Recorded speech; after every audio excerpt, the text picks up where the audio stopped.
네, 역사와 정책이 함께하는 시간, 전우영의 사담. 오늘은 그 네 번째 순서입니다. 75년까지 베트남은 이 지구상에서 가장 저주받은 땅이었습니다. 온갖 비참한 일들이 베트남에서 벌어졌고 그런 것들이 외신을 타고 전 세계인에게 알려지곤 했습니다. 그 후로도 10여 년 넘게 베트남의 이른바 보트피플은 오늘날의 시리아 난민처럼 전 세계인으로부터 동정과 연민을 받는 한편 또 불편의 대상이 되는 그런 처지에 있었습니다. 그러나 최근에 특히 우리에게는 박항서 감독으로 인해 베트남 축구팀이 잘 알려졌고요. 또 이번 북미 정상회담 개최지로 베트남 하노이가 결정됨으로써 다시 다른 각도에서 전 세계인의 주목을 받고 있습니다. 그래서 오늘은 우리나라의 아주 드문 동남아 문제 전문가이신 아산정책연구원의 이재현 박사님을 모시고 한국과 동남아, 한국과 베트남의 관계와 그 미래에 대해서 이야기를 나누도록 하겠습니다.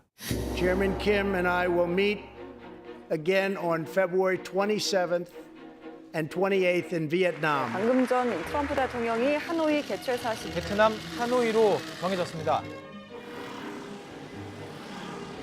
이게 좋은 계기가 될 수 있죠. 남과 북과 아세안이 삼각으로 같이 협력을 할 수 있는, 그래서 지역의 평화를, 진정한 평화를 만들어낼 수 있는 계기가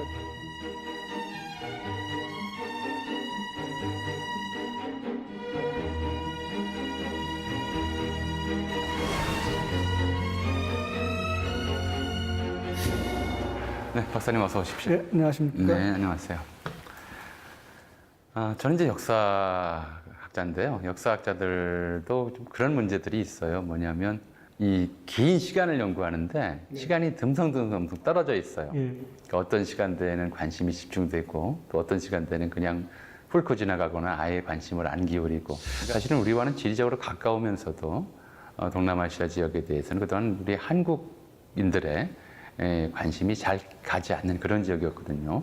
어떻습니까? 이제 1차 북미 정상회담은 싱가포르에서 열렸고, 역시 아세안 동남아시아 국가였고요. 작은 나라지만 이제 2차 정상회담은 베트남에서 열리게 되는데, 이 동남아시아 지역이 현재의 국제 정치 상황에서, 그리고 이제 한국과의 향후 관계에서 놓고 보자면 어떤 중요성을 가지고 있으며, 또 우리가 어떤 식의 관계 맺으려는 마음, 관심을 갖는 것이 옳은지.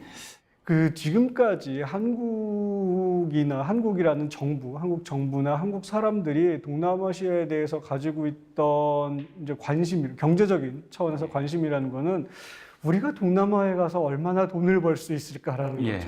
대단히 중상주의적인 관점으로 동남아시아를 봤었고요. 그리고 지금까지 정부들에서 그런 중상주의적인 관점을 채택하는데 되게 꺼리낌이 없었어요. 아마 기억하시겠지만은 전에는 동남아시아에 가면은, 그러니까 대통령이 동남아시아에 가면은 항상 뉴스 헤드라인으로 나오는 게 세일즈 디플로머시거든요. 한국 거를 거기다 갖다 팔겠다라는 이야기밖에 안 되는 거거든요.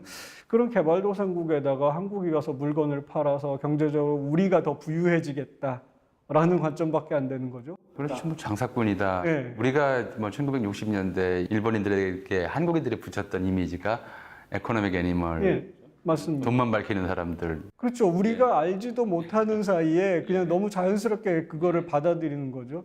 지금 문재인 정부에서 이야기하고 있는 신남방 정책, 이제 아세안하고 인도를 한국 외교의 4강 수준으로 끌어올리겠다라는 그 생각을 가지고 있는데, 여기서 이제 분명히 이야기하고 있는 부분이 뭐냐면은 경제 협력 관련해서는 선순환적인 경제 협력을 이야기하고 있거든요. 신남방 정책은 아세안과 함께 번영하겠다는 한국의 강력한 의지 표명입니다. 지난 1년 아세안 정상들과 직접 만나 비전을 공유하며 협력의 기반을 다지기 위해 노력했습니다. 그러니까 한국이 동남아시아 국가들의 경제 성장을 어떻게 지원할 것인가. 동남아시아 국가들이 그 결과로 경제 성장을 하게 되면 그것이 나중에 먼 훗날에 한국의 경제적 이익으로도 돌아올 수 있고, 우리가 동남아시아 국가들에게 옳은 일을 하는 거고, 그런 이제 좀 다른 생각을 하고 있거든요. 이제 지금 신남방 정책 어쨌든 방향 설정은 과거와는 좀 다르게 맞는 방향으로 나가고 있는 거 아닌가라는 생각도 좀 하고요. 또 동남아시아를 한국 사람들이 볼 때 무슨 생각을 주로 하냐면은 동남아시아는 개발도상국, 못 사는 나라, 더운 나라, 뭐 값싼 관광지, 그리고 그 되게 이국적인 이런 것들을 이국적인 타자로 생각을 하는 거죠, 동남아시아를. 그 한국 사람들이 그렇게 생각하는 배경에 그 반대급부로 뭐가 존재하냐면은 우리나라를 대단히 큰 나라로 보는 거죠. 그럼 우리는 그 냉전 역사 속에서 늘 이제 한반도의 이 문제를 어떻게 해결할 거냐, 주변의 강대국들이라고 하는 나라들하고 상대를 해왔거든요. 그렇게 해온 경험이 있기 때문에 우리 스스로를 너무 지나치게 강대국으로 생각하는 건 아닌가? 이제 그거에 대한 반작용으로 동남아시아의 개발도상국 같은 나라들을 좀 한국보다 한참 떨어지는 문화적으로나 경제적으로나 이렇게 생각하는 한때는 좀 문제가 이제 있죠. 그래서 한때는 이제 우리 한국의 동남아시아를 대하는 태도가 이제 과거의 제국주의적 태도, 그것의 아류적인 태도가 아니었느냐라는 좀 반성도 있었죠. 그래서 이제 경제적 측면에서 너무 일단 경제적 이익, 그것도 단기적인 이득을 중심으로 해서 동남아를 바라보는 경향이 있다, 반성할 지점이 있다라고 지적해 주셨고요. 아마 그런 측면에서 지금 말씀하셨듯이 신남방 정책이라고 하는 것이 단지 경제적인 관계뿐만 아니라 외교적인 관계까지 포함해서 이른바 국제정치 무대에서 작은 지분을 가진 나라들 간의 발언권을 높이겠다, 이런 좀 방식이라고 봐도 되는 거겠죠. 지금 말씀하신 내용이 정확하게 그 핵심을 지적하셨는데, 국제정치 관점, 국가 간의 경쟁이라는 관점에서 볼 때 지금 아마 한국 사람들 누구나 미국, 중국 사이의 경쟁에 대해서 한국은 어느 선택을 해야 되냐, 미국 쪽으로 갈 것이냐, 중국 쪽으로 갈 것이냐, 이런 거를 놓고 이제 고민을 하고 우리의 딜레마다라고 생각을 하기 쉬운데, 사실은 한국 입장에서 우리한테 이 강대국 사이에서 선택을 해야 되는 문제는 되게 최근의 일인데요. 동남아시아랑 비교했을 때 동남아시아 국가들은 독립을 하면서부터 바로 이런 문제를 직면했거든요. 그 당시에 이제 그러니까 우리는 한반도만 냉전선이 걸쳐 있다고 생각하는데 동남아시아까지 그 냉전선은 쭉 이어져 있었거든요. 그리고 동남아시아 국가들도 미국이냐 소련이냐 그 뒤에는 이제 중국이라는 세력이 있었고요. 그런데 이 동남아시아 국가들은 자기네들끼리 연합해서 미국 쪽도 아니고 뭐 소련 쪽도 아니고 중국 쪽도 아니고 또 다른 한편으로는 비동맹 운동도 되게 열심히 하고 제3세계라는 말이 이제 반동리에서부터 나온 거잖아요. 그렇죠? 이 사이에서 줄다리기를 하면서 최대한 강대국으로부터 자기네들이 얻어 챙길 수 있는 이익들을 얻어 챙기는 되게 생존에 능한 그런 삶을 살아왔거든요. 근데 한국 입장에서 지금 봤을 때 강대국의 경쟁, 이거 우리 혼자 힘으로는 극복하기 어려운 거죠. 그러니까 아세안 같은 중소국가 연합들이랑 힘을 합치는 게 반드시 필요하죠. 이제 몇 가지 문제들이 좀 남아있긴 하죠. 그러니까 사실은 이제 제3세계라원이 나왔을 때부터 한국이 제3세계에 속하냐 아니면 제1세계의 강력한 동맹의 일원으로서 그 위치를 고수해야 하느냐, 어떨까요? 뭐 사실은 지금 제3세계다, 제1세계다라는 이야기들은 지금 상황에서는 이제 많이 안 하죠. 많이 안 하는데 한국은 뭐 쉽게 얘기하자면 제1세계 일원으로 살아온 게 사실입니다. 어쨌든 미국하고 동맹이라는 거, 북한의 위협이라는 것 때문에 살아온 게 사실인데, 지금까지 냉전 구조가 한국 사람들하고 한국 정부의 정책에 씌워놓은 그 굴레라는 게 있죠. 이거를 좀 넘어서 생각을 해보면은 이런 동남아시아 국가들이나 다른 작은 연합체들, 뭐 우리가 작은 국가들이라고 생각하는 나라들하고 연대해가지고 강대국으로부터 오는 압력이라든지 부당한 점이라든지 이런 거에 대해서 우리가 목소리를 높일 수 있는데 지금 아직까지도 생각이 거기까지 못 가는 것 같아요. 좀 그 틀을 좀 깨트리는 게 필요하다, 그런 생각입니다. 어떻게 보면 이제 동남아시아 일대도 2차 대전 당시에 일본의 침략을 받았던 지역이지 않습니까? 그럼에도 불구하고 이제 우리가 일본의 침략 행위에 대해서 이제 좀 심한 분노감 이런 것들을 가지고 있는데 반해서 그 지역에서는 오히려 이제 그런 뭐랄까요, 일본에 대한 적개심 같은 것들이 오히려 적고, 같이 얼마든지 이제 아세안에서 일본의 침략 전쟁에서의 과오들, 잘못들에 대해서 사과를 요구하고, 이것이 뭐 굳이 이제 물질적인 또는 이제 경제적인 무슨 배상의 문제는 아니더라도 도의적인 사과를 요구할 수 있는데도 안 한다. 그런데 이런 데에서는 얼마든지 우리도 아세안 국가들하고 좀 보조를 같이 할 수 있는 거 아니겠나 이런 생각이 드는데 어떻습니까? 좀 왜 그럴까 동남아는 이런 거에 대해서 관심을 가진 분들이 많거든요. 한국은 이 위안부 문제라는 게 상당히 중요하고 큰 문제이고 그런데 동남아시아는 비슷한 경험을 했는데 왜 안 그럴까? 저는 그런 생각을 좀 해본 적이 있거든요. 한국의 경우는 일본의 식민 지배가 처음이자 사실상 마지막이었던 경험이 있고 동남아시아 국가들 같은 경우에는 태국을 제외하고는 다 서방 유럽 국가들의 식민 지배를 겪었고 사실 그리고 나서 일본이 들어왔거든요. 일본이 그 당시에 내세웠던 캐치프레이즈가 대동아 공영권이잖아요. 대동아 아시아이네, 공영권. 아시아. 예. 거기에다가 일본은 그때 동남아 가서 무슨 이야기를 했냐면 우리가 유럽 사람으로부터 동남아 사람들을 해방시켰다라는 이야기를 하거든요. 예. 예. 그게 그런 부분들이 좀 한국의 경험이랑 똑같은 선상에 놓고 비교하기는 어려웠고 두 번째로는 전후에 그러니까 2차 대전이 끝나고 1960년대 사실 50년대 말부터 시작해가지고 일본이 동남아시아에 경제적으로 엄청나게 진출을 하거든요. 이미 중진국 대열에 올라온 말레이시아라든지 인도네시아, 태국 같은 나라들의 경제 성장은 거의 대부분 일본의 투자에 의해서 만들어졌거든요. 그래서 그런 점에서 한국의 일본에 대한 생각하고 또 동남아 국가들의 일본에 대한 생각이 좀 다른 측면들이 있죠. 그래서 이제 일각에서는 이제 문재인 대통령께서 신남방 정책을 이제 선언하신 건데요. 이제 이 현재 동남아시아 이게 경제 면에서 북한에서 보자면 동남아시아 경제권은 한편으로 보자면 50년대부터 이제 시작된 일본의 이제 지속적인 투자 그리고 그 전부터 이제 동남아시아에 일찌감치 진출했던 중국 자본, 뭐 화교 자본 네트워크가 또 한편에 있어서 중국과 일본이 이미 동남아시아 경제에서 큰 지분을 차지하고 있다. 물론 미국 이제 세계 경제의 패권자로서의 미국의 역할은 또 말할 것도 없고요. 그런 와중에 끼어들어서 뭐 좀 중국, 일본과 경쟁하겠다는 것이냐 이런 식의 회의론을 제기하는 분들도 일각에 있어요. 박사님께서는 이 점에 대해서 어떻게 좀 생각하시는지요? 동남아시아에서 미국, 중국, 일본이 가지고 있는 뭐 이렇게 표현하면 좀 그렇겠지만 지분이라고 할까 이런 것들은 상당하거든요. 그리고 이 세 나라가 한국보다 쉽게 말하면 동원할 수 있는 자원들이 훨씬 많죠. 이 세 나라하고 동남아시아에 가서 경쟁을 하겠다라는 거는 현실적으로 대단히 어려운 일이죠. 그런데 문제는 뭐냐면 왜 우리가 미국, 일본, 중국이랑 동남아시아에서 경쟁을 해야 되지? 라고 생각을 좀 해볼 필요가 있거든요. 그냥 한국은 한국대로 동남아시아에 가서 잘할 수 있는 것을 하면 된다라는 거죠. 그렇게 생각을 해보면은 한국이 동남아시아에 호소할 수 있는 부분이 뭐가 있을까? 동남아시아 국가들이 한국에 대해서 매력을 그나마 좀 느낄 수 있는 부분이 뭐가 있을까?